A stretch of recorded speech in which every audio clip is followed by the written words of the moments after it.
statues are interesting objects, and so I introduced them to a little quiz, which we'll do for you. You should be good at this, of course. What is this statue? And they had a little chat around the tables, and of course it's the Statue of Liberty, a partnership gift from France to the American people as part of their independence.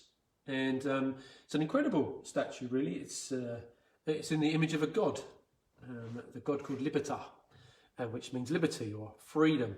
And actually at the feet is a chain and shackles that are broken, and she's walking free from them. That's one of the symbols and imagery. Of course, the War of Independence was part of the ending of slavery in America on paper.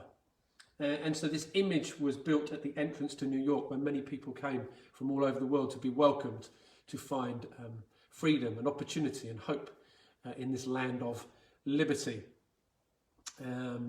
Lots of symbolism there in that nation right now, as the conversations about Black Lives Matter and the root of that go back as far, if not further, than the slavery that my nation and the American nation, the white people of those nation, took a great part in. So yeah, what is it about violence that brings celebration? We also had this one, Mr. Churchill. If it doesn't come across very well, that's the one in Parliament Square. There are many statues of Winston Churchill, including a bust of him on the desk of Mr. Trump. And yeah, lots of issues, lots of questions, lots of challenges about him. What a great man to draw the Allies together at a dark time in our history. That was the Second World War, and he proved to be the person that could galvanise people and situations together. But his past is checkered, and there's lots of issues of race and choices and decisions he made that had a massive impact on people's lives in India particularly. And yet there are statues everywhere. Nobody's perfect. The final statue we looked at, well, the penultimate one, of course, is this one of Nelson Mandela, also in Parliament Square, wearing a beautiful outfit he wore when he came to London.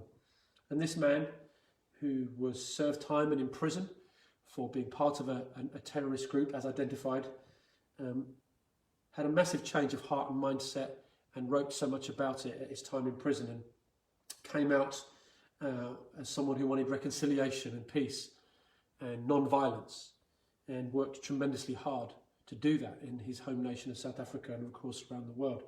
And so we have a chapter in our school named after him, and many people like me see him as one of our heroes of my generation, someone who had every right possibly to be violent and angry for what happened to him and his people over the years, but chose a path of peace.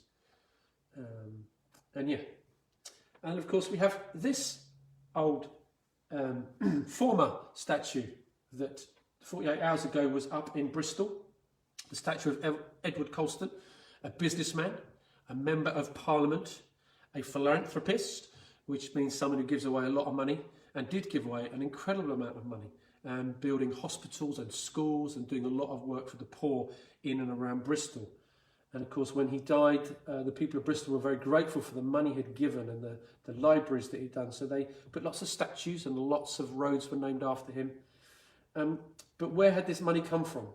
And of course, many people knew, or at the time just took it for granted, that money came from the slave trade.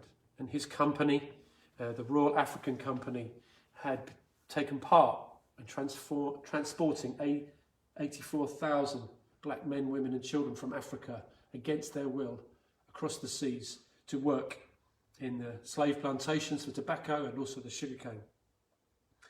And 19,000 of those men, women and children died en route. And the image we have here is former protests, as people have been protesting for a good 40 years, saying, is it appropriate to have a statue that remembers someone who took part in an evil trade as the slave trade?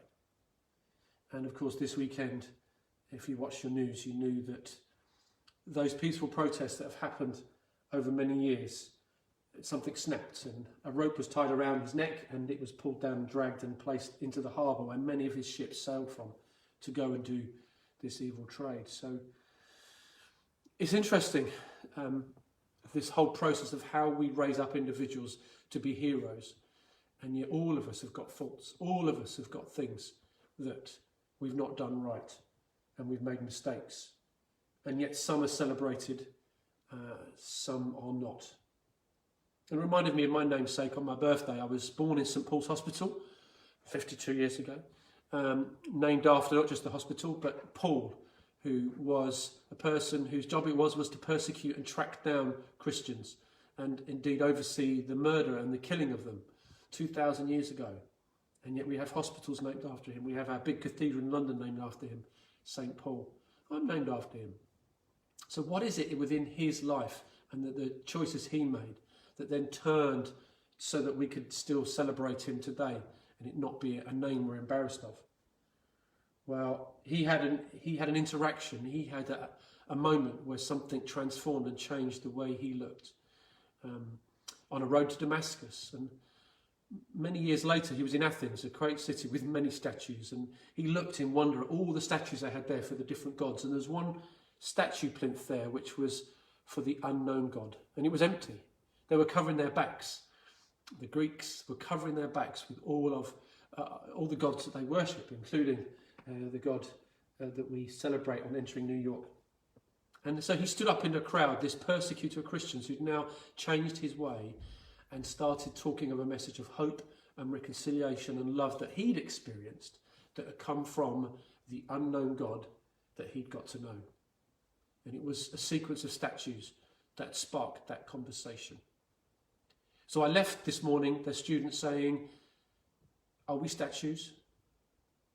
Still, don't do anything, just allow the pigeons to sit on us? Or are we living statues that speak and that move and that challenge, and that when we see injustice we speak up and we speak out, and when we see someone lonely we encourage them, and when we see someone hurting we try and help? We're living statues, we're moving people. We're not frozen in brass, copper or stone.